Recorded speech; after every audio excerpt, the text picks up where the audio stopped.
श्री रामचरितमानस जी का 5वां दोहा पढ़ेंगे और इसकी चौपाइयाँ अर्थ के साथ पढ़ेंगे।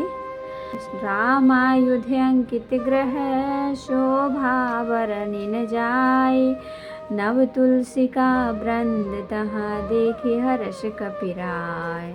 लंका निश्चर निकर निवासा, यहाँ कहाँ सज्जन कर बासा। मन महु तर्क करें कपिलागा, ते ही समय विभीषण जागा। राम राम तेहि सुमिरन कीन्हा, हृदय हरस कपि सज्जन चीन्हा। एहि सन हठि करिहौं पहिचानी, साधु ते होई न कारज हानि। विप्र रूप धरि बचन सुनाए, सुनत विभीषण उठि तहाँ आए। करि प्रणाम पूछी कुशलाए, विप्र कहौं निज कथा बुझाई।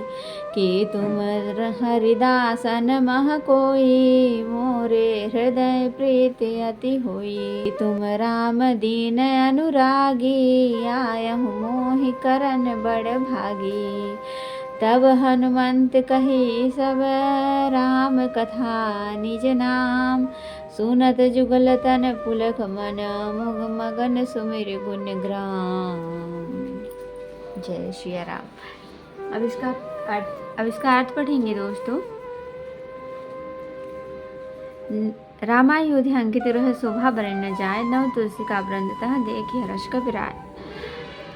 वह कमल श्री राम जी के आयुध धनुष बाण के चिन्हों से, वह महल श्री राम जी के आयुध धनुष बाण के चिन्हों से अंकित था। उसकी शोभा वर्णन नहीं की जा सकती। वहाँ नवीन नवीन तुलसी के वृक्ष समूहों को देखकर कपिराज श्री हनुमान जी हर्षित हुए। लंका निश्चर निकर निवासा, यहाँ कहाँ सज्जन कर बासा। मन महु तरह करें कपिलागा, ते ही समय विभीषण जागा। लंका तो राक्षसों के समूह का निवास स्थान है, वहाँ सज्जन साधु पुरुष का निवास कहाँ। हनुमान जी मन में इस प्रकार तर्क करने लगे। इसी समय विभीषण जी जागे। उन्होंने विभीषण ने राम का स्मरण उच्चारण किया। हनुमान जी ने उन्हें सज्जन जाना और हृदय में हर्षित हुए।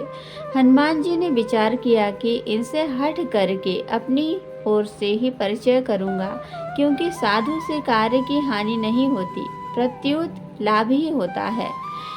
विप्र रूप धरि वचन सुनाए, सुनत विभीषण उठ तहाँ आए। करि प्रणाम पूछी कुशलाए, विप्र कहूँ निज कथा बुझाई।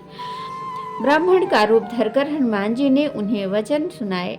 पुकारा सुनते ही विभीषण जी उठकर वहां आए। प्रणाम करके कुशल पूछी और कहा कि हे ब्राह्मण देव, अपनी कथा समझाकर कहिए कि तुम हरिदासन मह कोई, मोरे हृदय प्रीति अति होई। कि तुम राम दीन अनुरागी, या मोहि करन बड़ भागी।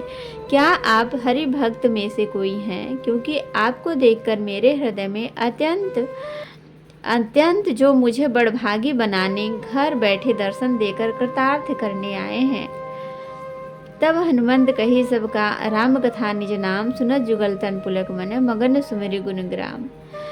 तब हनुमान जी ने श्री रामचंद्र जी की सारी कथा कहकर अपना नाम बताया। सुनते ही दोनों के शरीर पुलकित हो गए और श्री राम जी के गुण समूहों का स्मरण करके दोनों के मन प्रेम और आनंद में मग्न हो गए।